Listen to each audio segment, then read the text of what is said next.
Halo dan selamat datang kembali di Info Hydrosot. Dalam video ini, saya akan menunjukkan semua pengaturan tampilan pada Samsung Galaxy S25 Plus. Mari kita mulai. Jadi untuk benar-benar masuk ke pengaturan kita di sini, biar saya atur ulang dengan cepat. Yang harus Anda lakukan adalah masuk ke pengaturan, gulir sedikit, dan disinilah kita memiliki tampilan kita.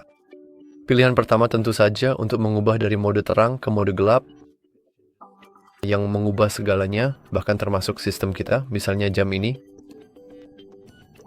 Kita juga bisa masuk ke pengaturan mode gelap yang sangat berguna ini dan mengaturnya agar secara otomatis menyala misalnya saja di malam hari atau di antara jam-jam tertentu yang telah kita tentukan dan bisa kita atur dengan sangat mudah sesuai dengan preferensi pribadi kita.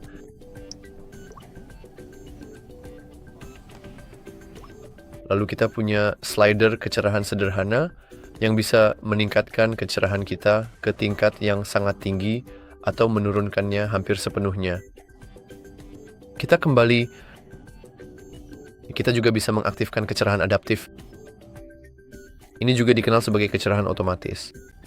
Jadi pada dasarnya, fitur ini akan menyesuaikan dengan lingkungan kita dan mengubah tingkat kecerahan agar sesuai lingkungan kita. Jika saya berada di luar pada hari yang cerah, maka kecerahan layar saya akan otomatis meningkat.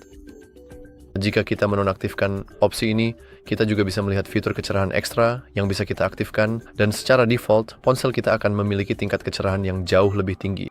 Jadi sekarang, jika saya menaikkan kecerahannya, seperti yang bisa Anda lihat, kamera hampir tidak bisa melihat apa-apa, dan saya pun begitu. Namun, perlu diingat bahwa ini akan sangat menguras baterai Anda. Jadi saya akan kembali ke kecerahan adaptif, dan di sini kita punya pengaturan kelancaran gerakan. Ini pada dasarnya berhubungan dengan refresh rate. Jika Anda memilih mode adaptif, refresh rate Anda akan jauh lebih tinggi. Namun Anda akan menggunakan lebih banyak baterai, dan jika Anda memilih mode standar, refresh rate Anda akan lebih rendah, tetapi Anda akan lebih menghemat baterai. Seperti yang bisa Anda lihat pada animasi yang sangat bagus di sini, yang satu ini sedikit lebih lag, dan ya, beberapa orang memang bisa melihat perbedaannya. Jadi saya akan tetap menggunakan mode adaptif. Dan di sini kita punya Eye Comfort Shield yang juga dikenal sebagai filter cahaya biru. Seperti yang Anda lihat saat saya mengaktifkannya, layar saya berubah sedikit lebih jingga, sedikit lebih kuning. Dan hal itu terjadi karena dengan cara ini mataku akan menjadi lebih sehat dan cahaya akan lebih nyaman bagi mataku. Seperti yang Anda lihat, bahkan menggunakannya di malam hari dapat membuat Anda lebih mudah tertidur. Karena banyak orang yang kesulitan memainkan ponselnya, bahkan saat mereka seharusnya tidur. Dan cahaya biru sebenarnya terpancar pada... Cahaya biru memiliki kemampuan aneh yang dapat menghancurkan tidur Anda. Maksudnya, kalau aku merasa agak mengantuk dan agak ingin tidur, tapi kemudian saya akan pergi ke telepon saya. Jika ini diaktifkan, maka lampu biru akan membangunkan saya, jadi saya akan lebih sulit tidur. Anda juga dapat mengubahnya menjadi adaptif, jadi itu juga akan bergantung pada lingkungan kita. Jika saya berada di ruangan gelap, mungkin di malam hari, dan mungkin di tempat tidur saya, maka seharusnya secara otomatis beralih ke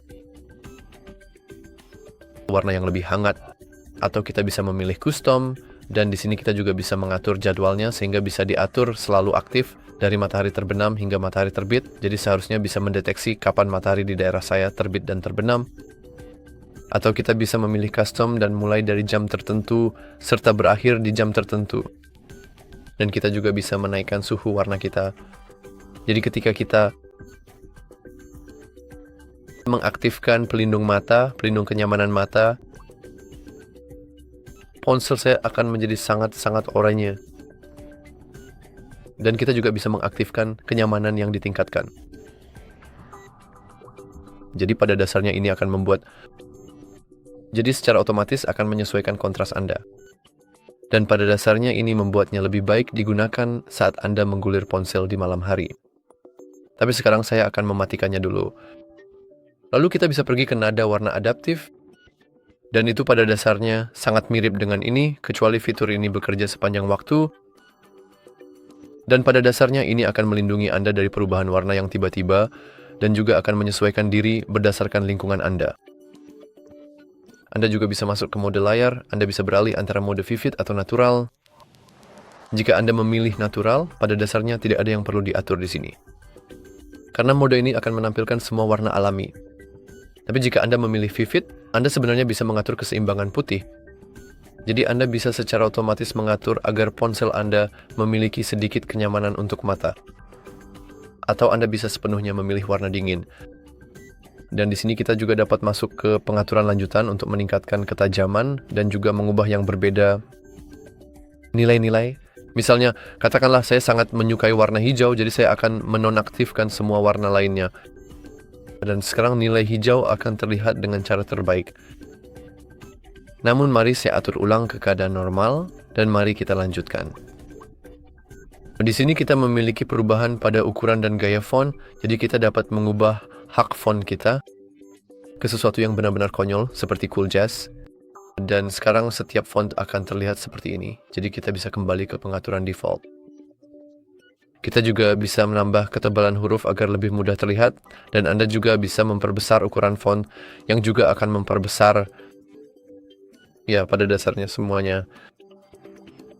Jadi mari kita cepat kembali ke ukuran ini, ketebalan ini. Saya rasa ini adalah ukuran defaultnya. Di sini Anda dapat memilih zoom layar Anda. Jadi misalnya kita dapat meningkatkan zoom kita di sini.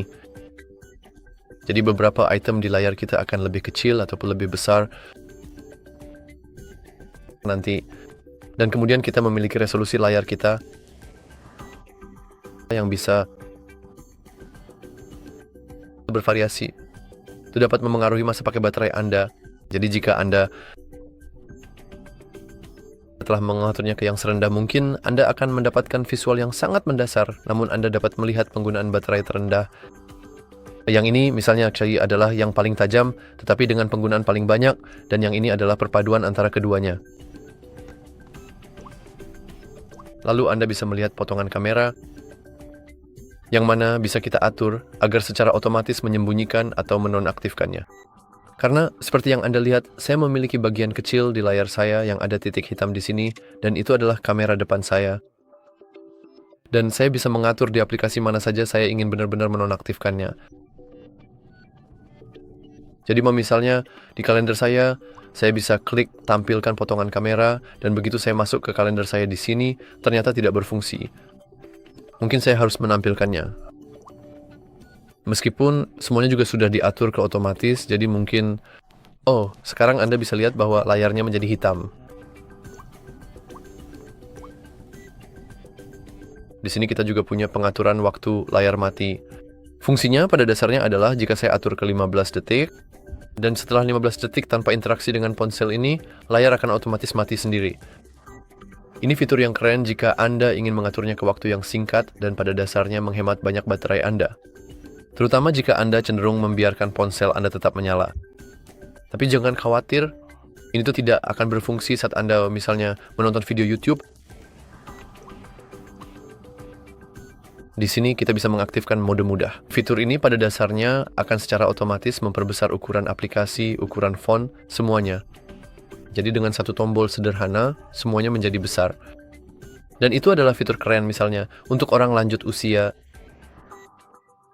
Jadi jika Anda punya nenek dan ingin memberinya Samsung S25 Plus yang baru, Anda bisa langsung mengaktifkan mode mudah jika dia kesulitan melihat. Di sini Anda bisa melihat panel tepi, Anda bisa menonaktifkan dan mengaktifkannya. Dan seperti yang Anda lihat sekarang, panel tepi kecil muncul. Dan kita bisa menggulirnya.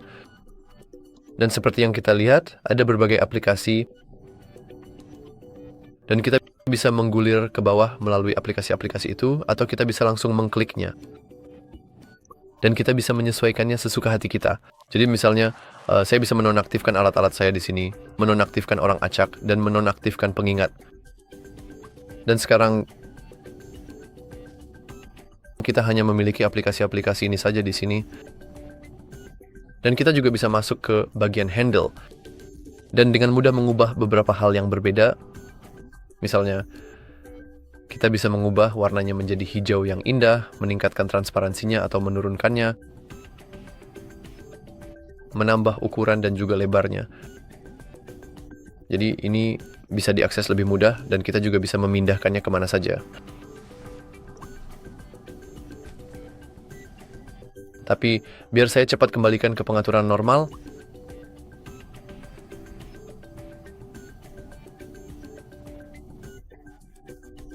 Saya tidak perlu ukurannya sebesar ini.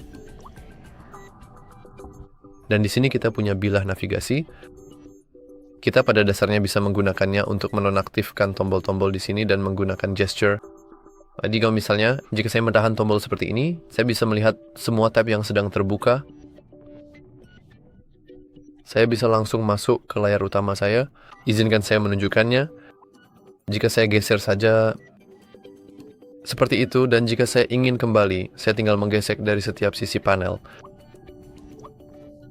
Dan kita juga bisa memiliki lingkaran untuk mencari apa yang dilakukannya. Pada dasarnya adalah kita dapat menahan tombol beranda, dan kemudian kita dapat mencari sesuatu menggunakan Google di sini.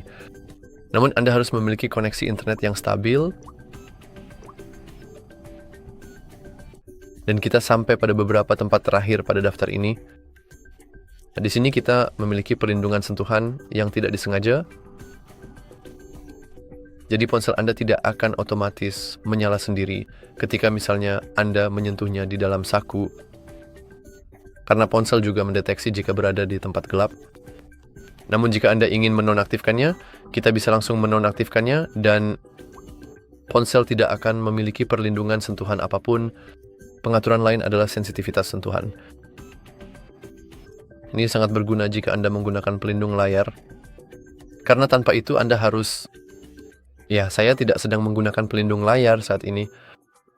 Tapi saya harus menekan jari saya dengan sangat kuat dan dengan cukup banyak tenaga agar bisa benar-benar menggunakan ponsel saya. Jadi kita bisa membiarkannya tetap aktif. Dan hampir di opsi paling akhir adalah tampilkan informasi pengisian daya. Kita bisa mengaktifkan atau menonaktifkannya. Dan yang dilakukan fitur ini, biar saya ambil charger saya di sini. Yang dilakukan fitur ini adalah menghapus teks kecil yang menunjukkan berapa lama waktu yang dibutuhkan untuk mengisi daya ponsel Anda. Jadi jika kita sekarang pergi ke selalu ditampilkan, kita dapat melihat bahwa kita punya waktu 23 menit hingga baterai penuh. Ya Tuhan sialan. Baiklah, lupakan saja. Anda cukup melakukan ini dan jika saya menonaktifkannya, Anda dapat melihat bahwa kami tidak lagi tertulis kata pengisian daya.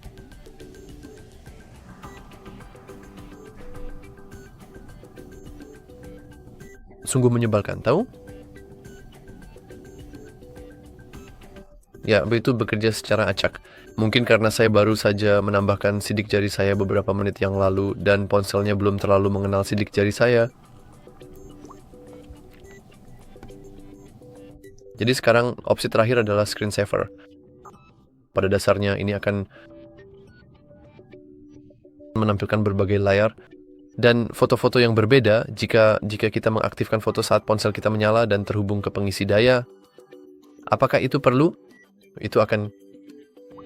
Ya, Anda bisa mengaktifkannya dan Anda bisa melihatnya. Jika sekarang kita membiarkan ponsel kita terhubung ke pengisi daya, ponsel kita akan menampilkan layar-layar kecil ini secara bergantian.